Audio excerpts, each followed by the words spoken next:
નમસ્કાર જામનગરની number 1 news channel GTPL Jamnagar ન્યૂઝમાં આપ સૌ દર્શકોનું હાર્દિક સ્વાગત છે। હવે જોઈએ આજના મુખ્ય સમાચાર। ક્લબ અને રાષ્ટ્રીય પરશુરામ સેના દ્વારા તાજેતરમાં જામનગર ખાતે સમસ્યા અને સમાધાન નામનો જ્યોતિષનો કાર્યક્રમ રાખવામાં આવ્યો હતો। આ કાર્યક્રમમાં ગુજરાતના જ્યોતિષ એસોસિએશનના પ્રમુખ ડોક્ટર મહેન્દ્ર પંડ્યાએ પ્રશ્નો પૂછનાર જાતકોની સમસ્યાનું સમાધાન કર્યું હતું। ડોક્ટર મહેન્દ્ર પંડ્યા રાજ્યના જાણીતા જ્યોતિષ છે। તેઓ રાષ્ટ્રીય પરશુરામ સેનામાં જોડાયા છે।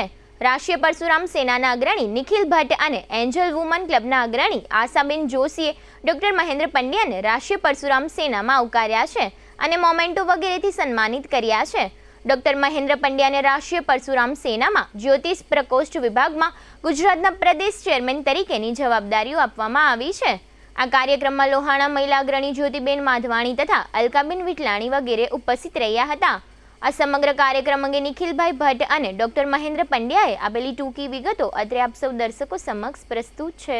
રાષ્ટ્રીય પરશુરામ સેના કે જે રાષ્ટ્રીય સ્તરનું એક બ્રાહ્મણોનું સંગઠન છે, આ સંગઠનના માધ્યમથી ડૉક્ટર શ્રી મહેન્દ્રભાઈ પંડ્યાનું આજે સન્માન કરવામાં આવ્યું। જામનગરની પ્રજાને કે જામનગરના લોકોના સમસ્યાઓનું સમાધાન કર્યું છે, એ બદલ એમનું ખૂબ સાલ ઓઢાડી અને સર્વ ટીમ દ્વારા સન્માન કરવામાં આવ્યું। ઉપરાંત મોમેન્ટો દ્વારા તેમજ અમારી સર્વ ટીમ દ્વારા એમને એક રિક્વેસ્ટ કરવામાં આવી કે રાષ્ટ્રીય પરશુરામ સેનાની અંદર આપ પણ અમારી સાથે જોડાઈ અને જ્યોતિષ પ્રકોષ્ઠ નામના અમારા વિભાગની અંદર આપ એક સંપૂર્ણ જવાબદારી તરીકે જો આપની મંજૂરી હોય તો અમે આપને આવકારીએ છીએ।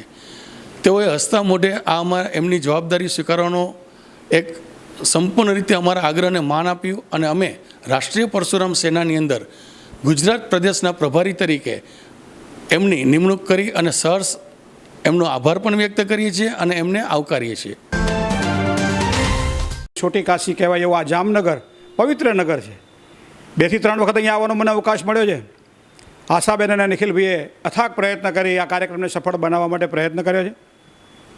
સામાન્ય રીતે ઘરે ઘરે જઈ અને લોકોને માર્ગદર્શન આપવું, અમારા સુધી લોકો પહોંચે છે અને માર્ગદર્શન આપવું, છેલ્લા 27 વર્ષથી ટીવી અને અન્ય ક્ષેત્રના મીડિયાના માધ્યમથી માર્ગદર્શન આપવું એ વસ્તુ તો છે જ, પણ જનમાનસની અંદર જે પ્રશ્નો છે એ પ્રશ્નોને વાચા કોણ આપશે? એક વ્યક્તિના પ્રશ્નના જવાબમાં 100 વ્યક્તિના જવાબ સચવાયેલા હોય, સમાયેલા હોય। માનો કે લગ્ન યોગ, સૌથી વધારે સાંપ્રત સમસ્યામાં મોટાભાગના પ્રશ્નો અમને આવે છે કે લગ્ન યોગમાં વિલંબ કેમ? 28 વર્ષ હોય, 30 વર્ષ હોય, 31 વર્ષ હોય, લગ્ન કેમ નથી થતા? ક્યારેક 38 વર્ષે લગ્ન કેમ નથી થતા? ધંધો કરીએ છીએ, નોકરી કરીએ છીએ, સારું ભણતર છે, સારો અભ્યાસ છે, સારું ફેમિલી બેકગ્રાઉન્ડ છે, ધંધાની અંદર સફળતા કેમ નથી મળતી? ઘણા બધા પ્રશ્નો એવા છે મિત્રો કે જનમાનસ સાથે જોડાયેલા હોય છે અને એવા સમયે કોઈ કદાચ જો એના માટે સટીક ઉપાય જો હોય તો એ વૈદિક જ્યોતિષ પાસે છે, પણ જ્યારે વૈદિક જ્યોતિષનો આશ્રય લેવા માટે પ્રયત્ન કરતા હોવા છતાંય જ્યારે યોગ્ય માર્ગદર્શન નથી મળતું ને ત્યારે લોકો અન્ય માર્ગે વળે છે। પછી એમ કહેવાય છે કે ડૂબતો તણખલું પકડે, ગમે ત્યાં પકડી અને એ પોતે પોતાના માર્ગદર્શન માટે પ્રયત્ન કરતો હોય છે અને એને આપણે કહીએ છીએ પાછલી ભેદરેખામાં અંધશ્રદ્ધા। અને અંધશ્રદ્ધામાં વટવાયેલો માણસ જ્યારે સાચા સુખની સાચી અપેક્ષા રાખીને જ્યારે જીવતો હોય ત્યારે એ વૈદિક જ્યોતિષનો એક પ્રયત્ન કરી આશ્રય લે છે અને એવો જ પ્રયત્ન અમારું આ 75થી વધારે અમે આ જ્યોતિષના અલગ અલગ સંમેલનો દ્વારા, માર્ગદર્શન શિબિરો દ્વારા અલગ અલગ પ્રકારે જનમાનસ સુધી પહોંચી અને એના પ્રશ્નોને ઉકેલવા માટે વૈદિક જ્યોતિષના માધ્યમથી નવગ્રહોના સાનિધ્યમાં પ્રકૃતિની સાથે કેવી રીતે જીવાય।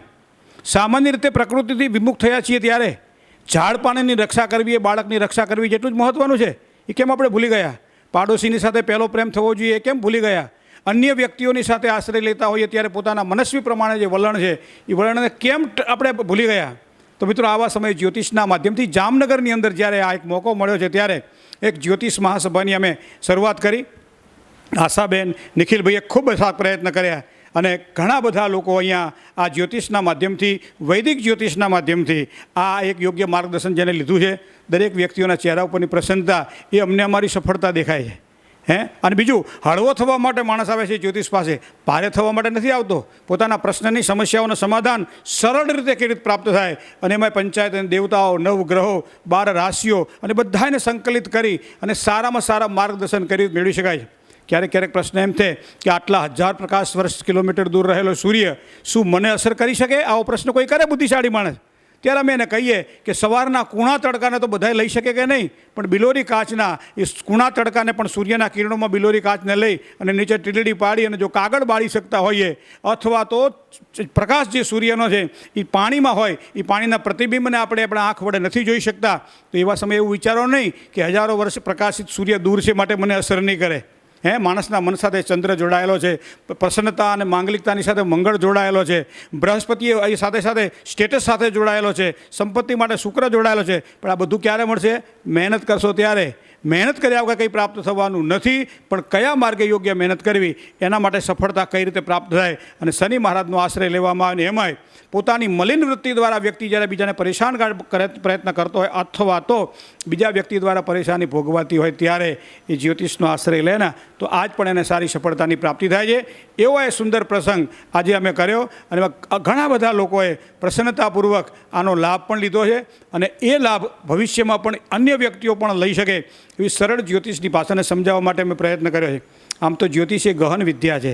ચંદ્રાર્કો યશ સાક્ષીણ, ચંદ્ર અને સૂર્ય જેના સાક્ષી છે, પણ એ સરળતા દ્વારા કઈ રીતે વધારે સફળતા પ્રાપ્ત કરી શકે માણસ, એવા અમારા પ્રયત્ન જામનગરની આ પાવન ભૂમિની અંદર જ્યારે થયા છે તો એનો હર્ષ પણ છે, સાથે સાથે જ્યોતિષ વૈદિકનું ગૌરવ પણ છે અને સાથે સાથે આવા એક સદવૃત્તિ જેને કહી શકાય, સમાધાન નહીં પણ સાચી સમસ્યાઓનું સમાધાન, અને એ મેળવવા માટે લોકો સુધી પહોંચી અને લોકોને અહીં સુધી લાવે. અને એવા સમયે અમારે આશાબેન જોશી હોય, મારા નિખિલભાઈ હોય, ખૂબ મહેનત કરી અને આ કાર્યક્રમને સફળ બનાવવા પ્રયત્ન કર્યો છે.